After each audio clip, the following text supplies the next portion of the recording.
आज हम पढ़ेंगे 7वीं जमात उर्दू बाल भारती सबक 26 खतूत।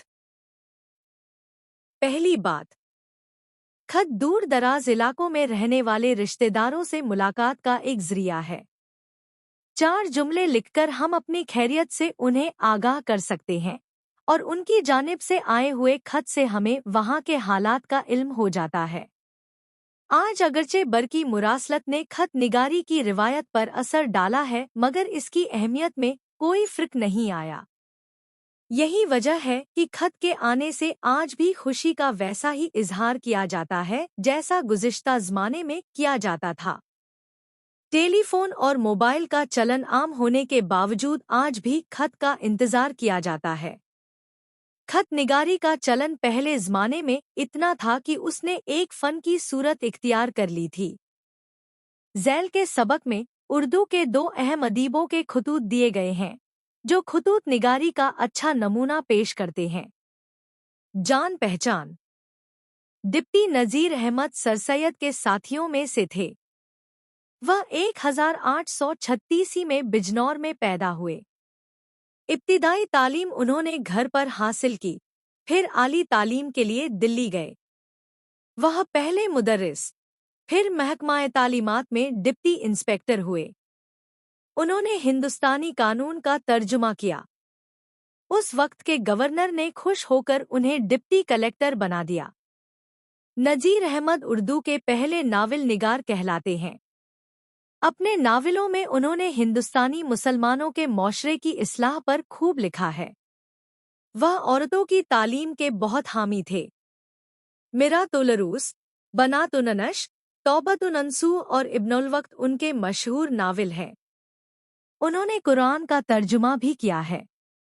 डिप्टी नज़ीर अहमद का खत नवाब सैयद अली हसन खान बहादुर के नाम। जनाब आली, अस्सलामु अलैकुम। आपको शायद मालूम है कि मैंने बड़ी मेहनत से कुरान मजीद का उर्दू तर्जुमा किया है। मुझको इसके लिए 3 बरस मेहनतेशाका उठानी पड़ी थी और मौजूद तर्जुमों, तफासीर और अहादीस से मुताबिक करने के लिए मौलवियों का एक स्टाफ रखना पड़ा। तब कहीं जाकर यह तर्जुमा मेरे नज़दीक बामहावरा, सलीस, मुस्तंद और मौजूद तर्जुमों से बेहतर हुआ है। पहले आप देख समझकर अच्छी तरह इत्मीनान हासिल कर लीजिए कि आया वाकई यह तर्जुमा मौजूद तर्जुमों से बेहतर है या नहीं। और अगर आपके नज़दीक बेहतर साबित हो तो आप इसकी सरपरस्ती फरमाइए, क्योंकि इसकी अशात में मदद देना गोया अघराज़ेर सालत की तकमील करना है। बल्कि अगर आप कर सकें तो इस तर्जुमे की कैफियत को सरकार के गोशगुजार करें और उनसे सरपरस्ती की तहरीक दिलाएं। तर्जुमा के हजम और सवार खर्च और छापे से आपको मालूम हो जाएगा कि कीमत जो करार दी गई है उसमें कोई ज़ाती मफाद शामिल नहीं। मेरठ में आपसे तफसीली मुलाकात न होने का अफसोस बाकी रह गया। तर्जुमा बतौर हदिया आपकी खिदमत में रवाना किया गया है। 3 जनवरी 1897 ई। फ़कत ठाकसार नज़ीर अहमद अकबर इलाहाबादी का खत मौलवी बशीरुद्दीन साहब इब्न डिप्टी नज़ीर अहमद के नाम। जनाब एडिटर साहिब, जनाब मौलवी नज़ीर अहमद साहिब दहलवी ने कुरान मजीद का जो बामहावरा उर्दू तर्जुमा शाया किया है वह दर हकीकत निहायत उम्दा बल्कि लाजवाब है। इससे बेहतर खिदमत इस्लाम इस ज़माने में जहन में नहीं आ सकती। अल्लाह ताला मौलवी साहिब को जज़ाए खैर अता फरमाए। उनके इल्म व काबिलियत से कौम को बहुत फ़ायदा पहुंचा है और बहुत फ़ायदा पहुंचने की उम्मीद है।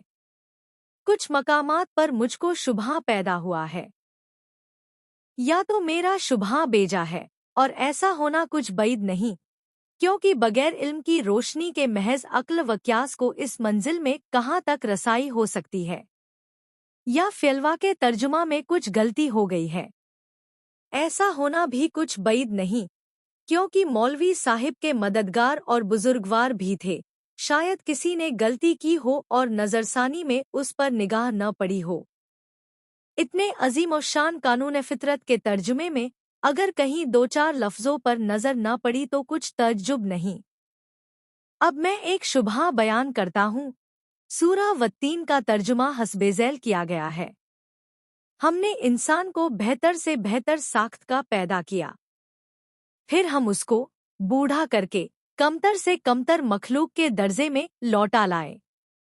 ब्रैकेट में जो अल्फाज तौजीह के लिए बढ़ाए गए हैं उनकी सेहत में मुझको शुबहा है।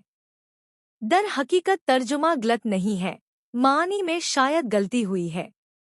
अगर मेरा ख्याल सही तस्लीम किया जाए तो आइंदा एडिशन में उसकी इस्लाह होनी चाहिए।